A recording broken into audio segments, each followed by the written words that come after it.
America and its people are hurting. We've got a bad economy, rising gas prices, and difficulty for a lot of people paying for things as fundamental and simple as rent or housing, healthcare, food.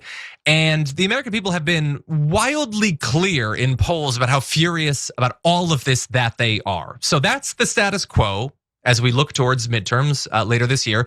And into that comes Donald Trump's budget priorities that he's now laying on the laps of the Republicans. And that includes his desire to pass a $1.5 trillion defense budget alongside dramatic cuts to a wide variety of different domestic projects.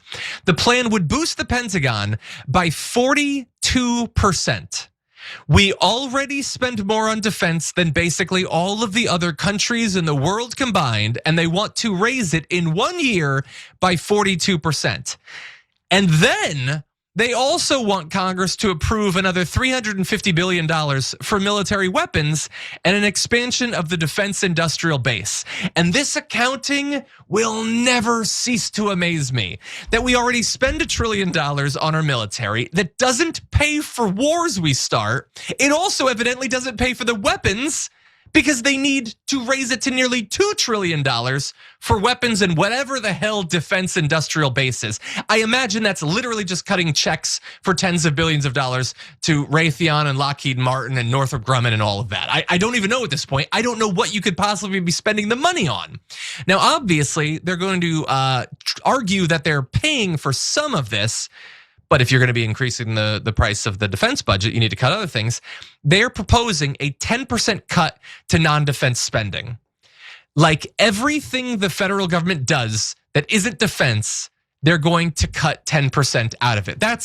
We could go through a list. That's everything. That's NASA, that's the Parks Department, that's medical research, that's subsidies for anything that goes to you and your family. 10% cuts across the board so that we can bomb Iran more than we already have when we're already being told there are barely no identifiable military targets that we haven't hit. Now, they do have to get Congress to actually okay it. And not just in any year, but in a midterm election in which they're already expected to do horribly, which might be difficult. You have people like Representative Tim Burchett, Republican of Tennessee, saying, I'm very wary of voting for excessive spending in defense. Now, he's not gone woke. He doesn't mean that the $1 trillion defense budget is too much, but he at least recognizes that raising it by 42% might be tough. And it might be like logistically tough because they're not even talking about trying to pass an honest budget. They're talking about using budget reconciliation. So basically saying, screw the Democrats. We're not even going to try to make this bipartisan. We're just going to pass it ourselves. But to do that, you would need effectively every single Republican to be on board. And again, it's an election year. And bear in mind, there are already ads being run about how much money is being wasted on this war. There's an ad targeting Republican Representative Derek Van Orden. $250,000 is going into that. The Wisconsin incumbent is, quote, going for another $200 billion to spend in Iran, according to the Marine Corps veteran that's going against him. This is the same guy who backed big cuts to VA care for vets. And you can expect, I think, Yaz, that there's going to be a lot of that sort of rhetoric. And I think the American people have been super clear that they want help. And even the right wingers, they said America first, and they're getting the diametrically opposed policy here. I imagine that's going to be a little bit difficult to sell to some Republicans. What do you think? I don't know anymore because so many I know that the MAGA base is shrinking right now. That's what they keep telling me. But the MAGA people in my life seem utterly unmoved, or they seem as though this news doesn't reach them wherever they're getting their news from.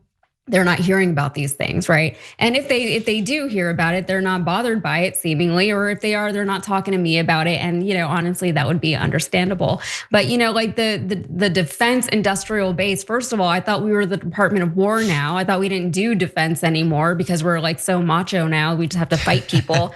But what does that even mean? I mentioned earlier on the show that we've already got military bases all over the Middle East, and they do not like it, right? One of the big reasons why Iran is justified in wanting to, not attack us, but to defend themselves against us is because we have been posing a threat to them. We keep saying that they have nukes and they're gonna bomb us one day, but we have been surrounding them with military bases, and not just them, all over the Middle East. A big part of the reason why 9/11 happened is because we put military bases in Saudi Arabia, even though the government said we shouldn't do that, but we did anyway, and then we just left them there, and that upset some people, one in particular in Saudi Arabia. And all of that matters, right? All of that context is important to know. It's not defending the actions and what happened, it's understanding why it happened and understanding that, maybe we did do something at some point that upset some people over there. And also, as far as the budget goes,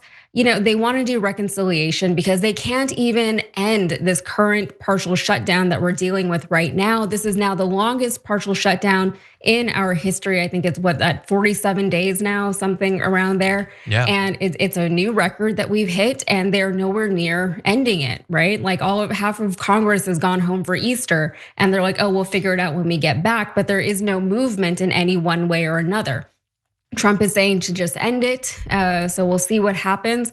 But they can't even agree on DHS funding right now. So like this country, the way that Congress has been made completely impotent by this president, you can argue that the split was happening much before, but Trump really came in and split the party in such a way that, personally, I haven't seen in my lifetime. I'm not that old again, but John is. You said it this time, not me. But we haven't seen anything like this where it's so sycophantic and so loyalist to a president. We all read the book, The Emperor Has No Clothes, but now we are living through it, right? Even as adults, like we read the book as children. Now as adults, we're living through it, and we're seeing these grown people, just like these old people who should have all the wisdom of the life that they've lived, and they're just like kowtowing to this man. And for what? Like, what are they doing? These people are now up for re-election. We have a record-setting number of Republicans who are not seeking re-election after the midterms. They're either retiring or seeking positions outside of Congress, or outside of their current positions, I should say.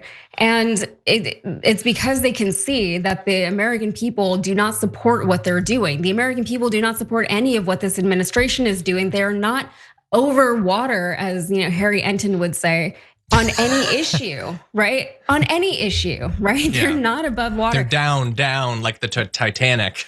I can't match his energy, so I'm not gonna try. But yeah, like the American people do not support any of this, and we're getting frustrated. We're getting desperate because people are already having to cut back on groceries and cut back on things that they would normally buy for themselves and for their families because they can't afford it. They're cutting back on travel and vacation. We're already stressed out. Like there's so many things that are just compiling on top of each other. Also, John, it's April, right? It's tax time. How many people are gonna be paying their taxes now, and then you're looking and seeing where it's being spent, right? Yeah. Politics, I've said this before, is like almost entirely about taxes, right? I'm gonna give you money, and this is what my government gives me back in return, right? And one party says, I'm gonna give you this back in return for the money. This is how I'm gonna spend it and where. And the other party says, no, I'm gonna have different priorities and I'm going to allocate your money in different places. Nobody voted for this particular allocation. People voted, in fact, for the opposite allocation altogether. They said, no, give us our money here. Fix our own bridges, fix our own roads, give us a train, give us like a better train system, anything. Yeah. Anything for the American people. Instead, we get nothing. All of our money now is going overseas to a war that, again, the American people do not support, and to places like Israel. And they enjoy all of the benefits that we are denied here in the United States. Things like their college tuition is paid for. They get money for having children, whereas here in the United States, it is very expensive to have a child. I'm sure you can relate, John. And more. And also their health care is paid for with our money. And even more, like 42% increase. It's just like, I can't even wrap my head around that. No, it's absolute madness. And it is not treated like the madness that it should be. If a progressive were to come in and say that we are going to cut the military budget by 42%, you could rest assured that Jake Tapper would be having on guest after guest to talk about how that's gonna make us so weak and so defenseless or whatever. And yet for some reason, when you propose, like, remember when they used to talk about like, the Green New Deal would cost $2 trillion. We can't conceive of ever paying for that. But now they're talking about damn near $2 trillion a year on defense to defend against, I don't even know. We're the aggressors in all these wars. There's nobody threatening us. We're the ones threatening everyone. We're the rogue regime, us and Israel, them regionally, us around the globe. And yet we need to spend all this money. Yeah, well, you have to fight people before they can fight you, right? You have to do preemptive strikes against people just in case they even think about fighting you. And so all that money is justified because it has to go there. And then the other part of that is if all the money is going there, where is the money being taken from? They are defunding every aspect of our government. And again, we were kind of talking about it earlier on the show when we were talking about NASA. If they defund everything else, then who comes in? Private corporations, private billionaires come in and they privatize all of our industries. Our taxes don't go down, right? We still have to pay the same amount in taxes. They're not going to be like, oh, you know what? Don't pay us as much since we're not doing as much for you anymore. We still have to pay the same amount, if not more. I'm sure they're going to raise our taxes at some point. And the American people are going to get nothing or very little back for the money that we're putting in. Well, look, yes, if you wanted to get a tax cut under this administration, you should have been a billionaire. You really need to get around to doing that. I'm working on it. Okay. Every time you ring the bell below, an angel gets his wings. Totally not true, but it does keep you updated on our live shows.